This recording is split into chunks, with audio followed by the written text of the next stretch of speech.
Welcome back to our YouTube channel, The Book Digest. Today, we're diving into The Anxiety and Worry Workbook by Drs. David Clark and Aaron Beck. Honestly, this book is like a user's manual for your brain, and it's built on decades of research into what actually truly works for managing anxiety. So let's get right into it. Okay, first things first. The book makes us ask a really big question right off the bat. When you think about dealing with your anxiety, is the main goal to just get rid of it? To wipe it out completely and live a life with zero anxiety? Well, the answer might surprise you. It's a big, fat no. And why is that? It's because anxiety, at its very core, isn't actually the enemy. Clark and Beck want us to think of it as our own personal alarm system, a feature that evolved to keep us safe from, real danger.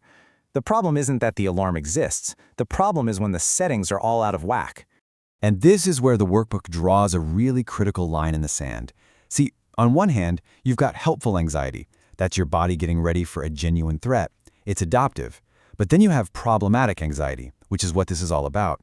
That's when the alarm gets totally disconnected from reality. It starts going off for every little thing, creating all these false alarms for situations that aren't actually dangerous. So the goal here is not to rip out the alarm system. It's to recalibrate it. The whole point of the work is to adjust the sensitivity, right? So it rings loud and clear when there's a real danger, but stays nice and quiet for all those harmless, everyday things that it's currently flagging as a total disaster. So how does this alarm system get so messed up in the first place? Well, the book argues that anxiety disorders are, at their root, disorders of how we perceive threats. In other words, having an anxious mind doesn't mean you're broken or weak. Not at all. It just means your internal threat detection system has its sensitivity dial cranked way up to 11. It's a system that's designed to be better safe than sorry, but it ends up generating way too many false positives, seeing danger absolutely everywhere. And it turns out, this super-sensitive system twists reality in three very specific, very predictable ways. And just understanding these three things is a huge first step toward being able to push back. First up, it makes you dramatically overestimate the probability of a threat.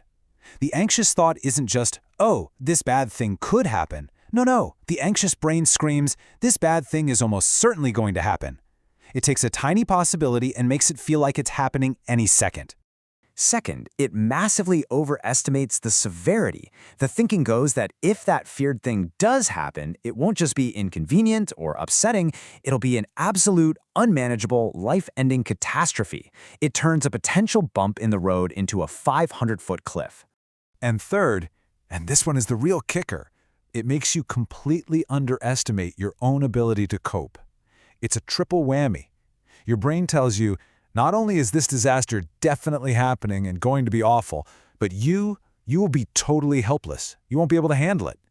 It just erases all your past evidence of strength and resilience. So, these three distortions are powered by specific, automatic thinking habits.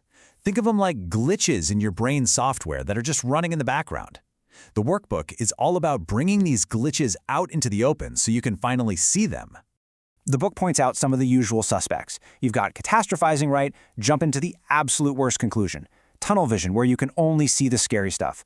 All or nothing thinking, where everything is either perfect or a total disaster. And the key here is to realize these aren't choices you're making. They are deeply ingrained mental habits. And here's what makes this so incredibly tricky. When you're stuck in an anxious moment, these thoughts don't feel like weird distortions. They feel like facts. They feel like a perfectly accurate read of the situation. And that, right there, is why just telling yourself to stop worrying is so completely useless.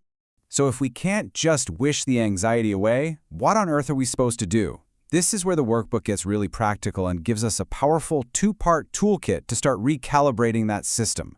The first tool is all about the mind. It's about learning how to become a detective of your own thoughts. And the main weapon in your arsenal for this is something called the thought record. Seriously, this little framework can be a total game changer. It forces you to just slow down. You write down the situation, you cache those instant what-if thoughts, you name the feeling, and then this is the magic part. You have to act like a detective.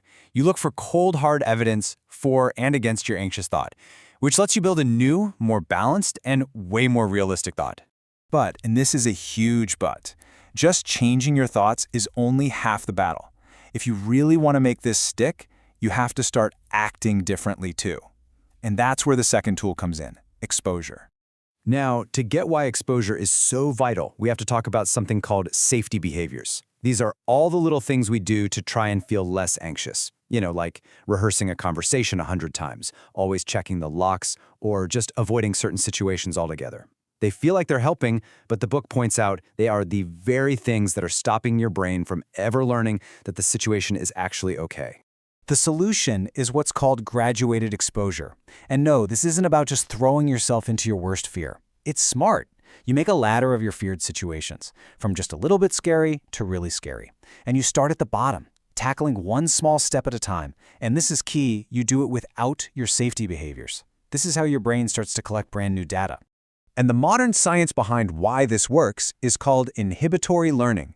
The idea is pretty cool.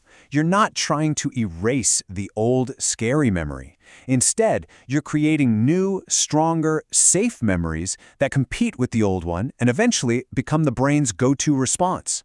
You're literally teaching your brain a new, more accurate story. And look, this isn't just a nice theory. This combination of changing your thoughts and changing your behaviors, the whole package is called CBT, is one of the most heavily researched treatments out there. Study after study shows that somewhere between 60 and 80% of people who really commit to this work find significant lasting relief. Those are incredible odds. So if you take just one thing away from this whole breakdown, let it be this.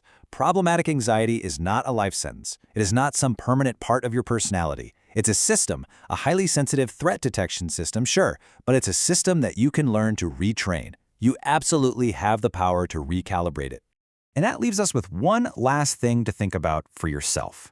Based on everything we just talked about, what's just one little safety behavior, maybe one you never even thought of that way before, that you might be using that could actually be keeping you stuck in that anxiety cycle? Just something to think about.